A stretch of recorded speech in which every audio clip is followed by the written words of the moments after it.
আমরা যে কোনো সিদ্ধান্ত বাস্তবায়নের পূর্বে ইস্তেখারার 2 রাকাত নামাজ নিয়ত করে পড়ে এই দোয়াটা পড়ে আমরা ঘুমিয়ে যাব। ইস্তেখারার নামাজ এটা পড়লে কতটুকু উপকার হয় এবং এই নামাজ পড়ার পর আল্লাহ তাআলা কি স্বপ্নে সেই সম্পর্কে জানিয়ে দেয়? অত্যন্ত গুরুত্বপূর্ণ একটি প্রশ্ন এটি।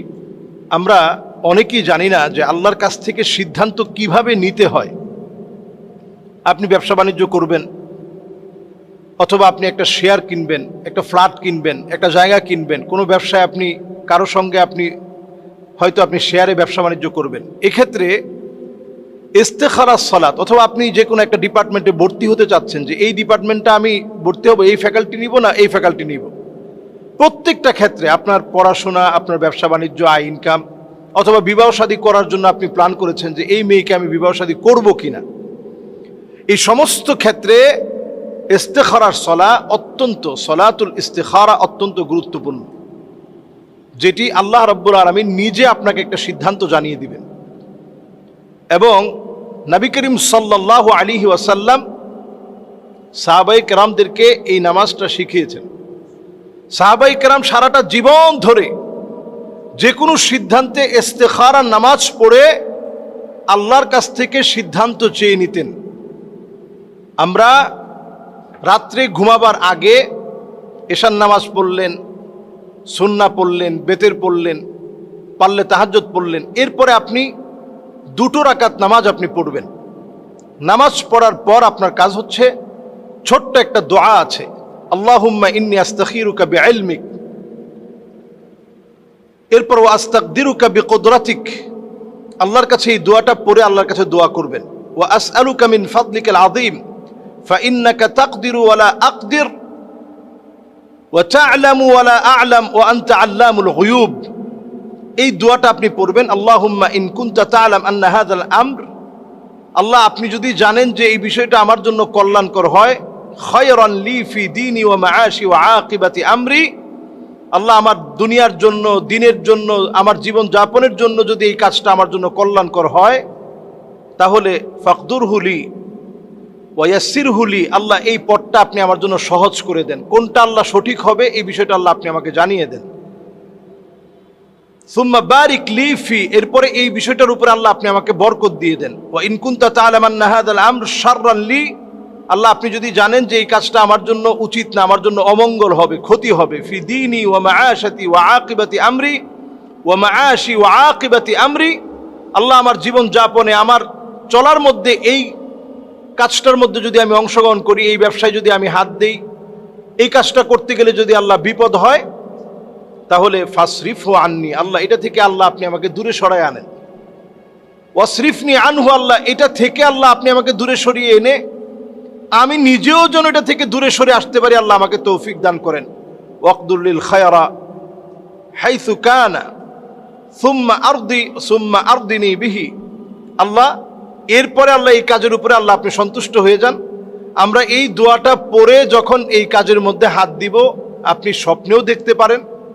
আপনি পরপর কয়েকদিন আমল করেন, দেখবেন আপনি স্বপ্ন দেখতে পাচ্ছেন। স্বপ্নে যদি আপনি দেখে ফেলেন, যদি আপনার স্বপ্নের ব্যাখ্যাটা আপনার বুঝে না আসে, আপনি যে কোনো বিজ্ঞ একজন আলেমের কাছ থেকে আপনি জেনে নেওয়ার চেষ্টা করবেন।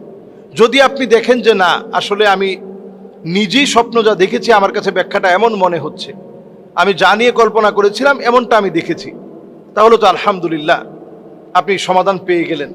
আর যদি আপনি স্বপ্নে একাধিকবার পড়ার পরেও আপনি দেখেন নাই, আপনার অন্তরটা একদিকে মায়েল হয়েছে, একদিকে আপনার অন্তরটা ছুঁয়ে গেছে, ঝুঁকে গেছে, আপনি ওই কাজটা করে নেবেন। ইস্তেখারা করার কারণে আল্লাহ তাআলা এই পুরো কাজের ভিতরে আল্লাহ তাআলা বরকত দিয়ে দিবেন, আল্লাহ তাআলা ভুল ত্রুটি থেকে হেফাজত করবেন। সুতরাং আমরা যে কোনো সিদ্ধান্ত বাস্তবায়নের পূর্বে ইস্তেখারার 2 রাকাত নামাজ নিয়ত করে পড়ে এই দোয়াটা পড়ে আমরা ঘুমিয়ে যাব। আল্লাহ তাআলা যেন আমাদেরকে তৌফিক দান করেন। আসসালামু আলাইকুম ওয়া রাহমাতুল্লাহি ওয়া বারাকাতুহু। আসসালামু আলাইকুম ওয়া রাহমাতুল্লাহি ওয়া বারাকাতুহু। বিসমিল্লাহ ওয়াল হামদুলিল্লাহ ওয়াস সালাতু ওয়াস সালামু আলা রাসূলিল্লাহ ওয়া বা'দ। আমরা ইদানিং দেখেছি যে একটা শিশু বাচ্চার পা পর্যন্ত মুচকে দেওয়া হচ্ছে।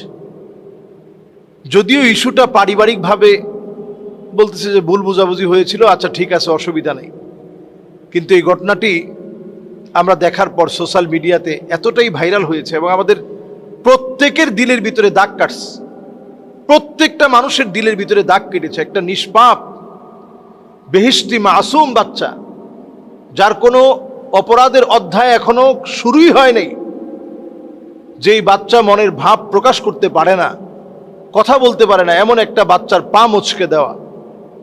আমরা দিন দিন নরপিশাচ হয়ে যাচ্ছি। আমরা মানুষ হওয়ার পরেও দিন দিন আমরা অমানুষ হয়ে যাচ্ছি। মানুষের ভিতরে মানবিকতা একেবারে লোপ পেয়ে যাচ্ছে। আমরা এই সমাজের ভিতরে দেখতে পাচ্ছি, শিক্ষক হয়ে ছাত্রদের সঙ্গে যে ধরনের আচরণ করা দরকার, এই আচরণটা অনেক জায়গায় হচ্ছে না। আবার ছাত্ররা এতটা অমানবিক হচ্ছে, শিক্ষকের গায়ে হাত তুলছে। গতকাল এই ভিডিও ভাইরাল হচ্ছে, গতকাল এই ভিডিও ভাইরাল হয়েছে, আপনারা দেখেছেন নিশ্চয়ই, যে শিক্ষকের গায়ে গিয়ে হাত তুলেছে। এর আগে দেখলাম কিছুদিন আগে যে সন্তানকে হয়তো ম্যাডাম একটা থাপ্পড় মেরেছে, গার্জিয়ান গিয়ে ম্যাডামকে গায়ে হাত তুলতেছে। তো এই যে একটা অবস্থা আমাদের সমাজের, সামাজিক যে একটা অসঙ্গতি, আমাদের কালচারাল যে একটা আগ্রাসন, কেমন যেন আমাদেরকে ধ্বংস করে ফেলছে, গ্রাস করে ফেলতেছে। এবং মানুষগুলা এত অমানুষ এবং এত অমানবিক হয়ে যাচ্ছে। আমরা বন্যায় যখন আমাদের দেশের মানুষ পানিতে ত্রাহি ত্রাহি করছে, খাবার নাই, ক্ষুধা, যন্ত্রণা, কষ্ট, ঠিক সেই সময় আমরা দেখতে পাচ্ছি খেলা নিয়ে অনেকে মাতোয়ারা হয়ে গেছে। বৃষ্টির ভিতরে ছাতা মেলে দিয়ে এরপরে তারা খেলা দেখছে। সুতরাং আমরা অনেক বেশি মানবিক হওয়া দরকার। আল্লাহর কাছে এই মানবিকতার অনেক বেশি দাম।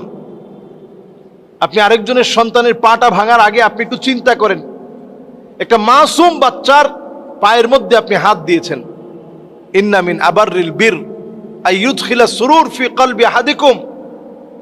সবচেয়ে বড় মনুষ্যত্বের কাজ হচ্ছে একজন মানুষকে খুশি করা। একটা মাসুম বাচ্চাকে আপনি খুশি করতে পারলে কত সওয়াবের কাজ। তাকে সঙ্গ দিয়ে যদি তাকে খুশি করতে পারেন, কত সওয়াবের কাজ। সেটা না করে বরং আমরা কিভাবে একটা মাসুম বাচ্চারে কষ্ট দেওয়া যায়, কিভাবে একটা মাসুম বাচ্চার ক্ষতি করা যায়, আমরা এই চিন্তা করি। এজন্য আল্লাহর কাছে পানাহ চান। এই সময় আমাদের অনেকেরই এত বেশি মোবাইল দেখার কারণে আমরা সবাই অ্যাগ্রেসিভ হয়ে যাচ্ছি, এবং আমরা কেমন যেন অপরাধগুলো শিখছি, নতুন নতুন কৌশলগুলো শিখতেছি, আরো কিভাবে অপরাধ করা যায়। আল্লাহর কাছে এই সময়টা পানাহ চাওয়ার সময়। চতুর্দিকে আল্লাহ তাআলা আযাব গজব দিয়ে পাকড়াও করা শুরু করে দিয়েছে।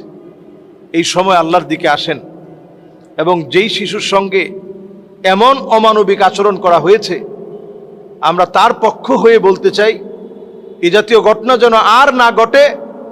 এজন্য এটার ব্যাপারেও আইনানুগ ব্যবস্থা নেওয়া উচিত। যদিও পরিবার এটাকে মেনে নিয়েছে, সমাধান তারা করেছে, কিন্তু আমরা চাচ্ছি এই জাতীয় ঘটনা যেন আর না ঘটে। কারো সন্তান যেন কোনোভাবেই আরেকজনের দ্বারা ক্ষতিগ্রস্ত না হয়, এবং ছোটবেলাতে বাচ্চারা এই অধিকারটুকুন মা বাবার কাছে প্রাপ্য অধিকার, তার এই অধিকারটা আমরা নিশ্চিত করার চেষ্টা করি। আল্লাহ আমাদেরকে বোঝার তৌফিক দান করুক। আসসালামু আলাইকুম ওয়া রাহমাতুল্লাহি ওয়া বারাকাতুহু।